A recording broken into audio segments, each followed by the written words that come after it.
Would you believe that the world's first dentists didn't have metal equipment, chairs, or painkillers, but sharpened stones, fire-hardened sticks, and guts? Envision the pain of the worst toothache of your life. Then imagine being treated with a rock. No rubber gloves, no pain gel, just a flint-tipped drill whirring into your molar as others restrain you. Sounds like torture, doesn't it? But for our Stone Age forefathers, this was medicine. This was survival. And can you believe it? They might have had healthier teeth than us today. Now, let's get into the jaw-dropping, nerve-shredding tale of how early humans fought toothaches with nothing more than ingenuity, household remedies, and beyond-belief braveness. Picture the excruciating, relentless agony of an infected tooth. Now take away all the comforts of the modern world. No dentist, no painkillers, no antiseptic instruments. Just raw survival, primitive hands, and a split rock flint. That's what dentistry was like tens of thousands of years ago. A rock point is positioned over your mouth. Escape is impossible. It burrows into your tooth with agonizing, slow pressure. The bitter herb's taste used to numb the pain merely covers the crushing flood of blood. All of your body's nerve endings shriek as the instrument pierces the soft center of the tooth. It's not pain, survival. For most of human history, oral health wasn't simply a question of comfort. It was a question of life and death. A tooth infection could turn into a serious, even deadly disease. But here's the shocking thing. For millions of years, our predecessors actually had relatively healthy teeth. Their diets, bountiful in meat, nuts, and coarse vegetables, functioned like nature's toothbrush. Their mouths remained relatively clean, cavities were uncommon. Then along came agriculture. About 10,000 years ago, humans made the transition from hunting and gathering to farming. Soft, starchy foods that stuck to teeth and nourished bacteria accompanied this shift. The outcome? A dental nightmare.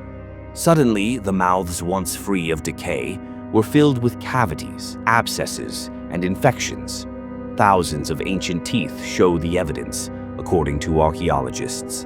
And yet, what they discovered wasn't merely destruction. They discovered evidence of treatment, early efforts at dental care far more sophisticated than we might expect from so-called primitive folks.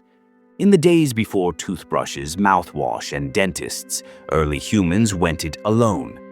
Literally. One of the earliest things they employed? The toothpick. Small crevices in fossilized teeth indicate that early humans habitually used shavings of bone or wood to pick between teeth. That may seem rudimentary, but it was very effective at getting rid of food and slowing decay. But when decay developed deep, toothpicks wouldn't work. That was when things became painful. In Pakistan, archaeologists have discovered teeth from around 9,000 years ago that had been drilled. Yes, drilled. With bow drills coated with sharpened flint, people thousands of years ago drilled into rotting teeth to remove the infected part. These were small holes, sometimes a millimeter or two, and amazingly accurate. These weren't random thrusts in the dark. These were precise treatments to stop the pain and save the tooth. And no anesthetic, no antiseptic, only a patient's force of will to endure the ordeal. But humans are nothing if not resourceful. Certain cultures attempted to soften the pain with herbs, alcohol, or even natural opiates, such as coca leaves or extracts of poppies. These may have been some assistance, but they were not going to cut it against the harsh reality of drilling into a live tooth with stone instruments. Evidence from Neanderthal fossils indicates they did the same with dental concerns.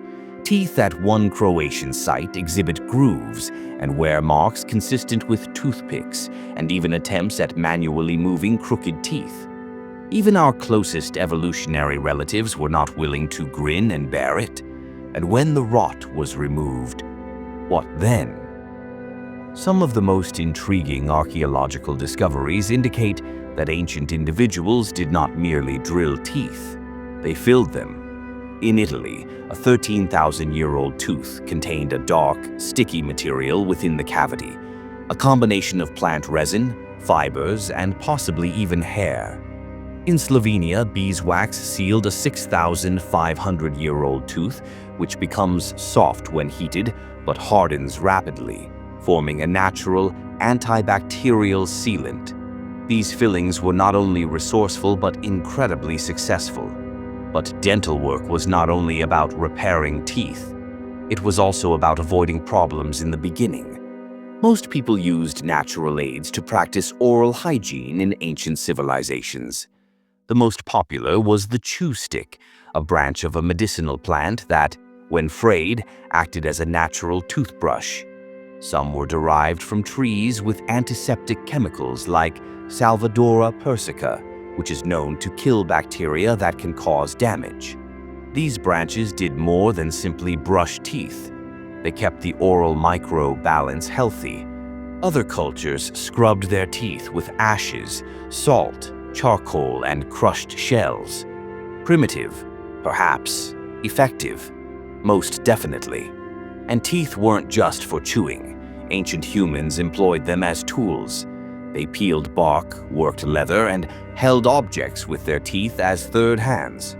Archaeologists even discovered that children's teeth were worn from early crafting behavior. This heavy use wore down the surfaces of teeth, sometimes right to the roots. Ironically, this excessive wear may have prevented some cavities by removing hiding places for bacteria. Although limited, prehistoric humans were perceptive. They observed the relationship between diet, cleanliness, and toothache. They changed, experimented, and shared their wisdom well before anything was written. Here's where it gets really surprising. In spite of no toothpaste, no dentists, and no fluoride, prehistoric humans had less cavities than we have today. Scientific analysis of fossilized plaque shows that early humans enjoyed a healthier oral microbiome.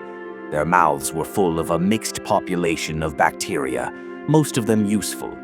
But with the advent of processed foods and high refined sugars, mouths today are breeding grounds for pathogenic bacteria. The statistics tell the story. Cavities infected only 1 to 5% of teeth in hunter-gatherer communities. Now, despite all our technology, that figure can rise as high as 80% or more. Actually, scientists at the Australian Centre for Ancient DNA have demonstrated that the bacterial diversity in the human mouth has gradually been decreasing since we started cultivating crops, and it hasn't improved with industrialization. Some scientists are even looking into bringing back missing bacteria to return equilibrium to our oral system. Consider this. The key to dental well-being may be bringing back the old. Prehistoric dentistry wasn't only brutal, it was genius. These early procedures reveal a thorough understanding of human anatomy, a willingness to experiment, and an astonishing patience for pain. They weren't feeling their way through the dark. They were fixing one of humanity's most agonizing issues with what they had. The next time you sit in a padded dentist chair under a harsh light, numb and secure, waiting for a cavity to be filled, take a minute to reflect on your ancestors. The ones who gritted their jaws and endured the flint. The ones who transformed agony into progress. The pioneers of dentistry. And perhaps, just perhaps, that root canal won't be quite so bad after all.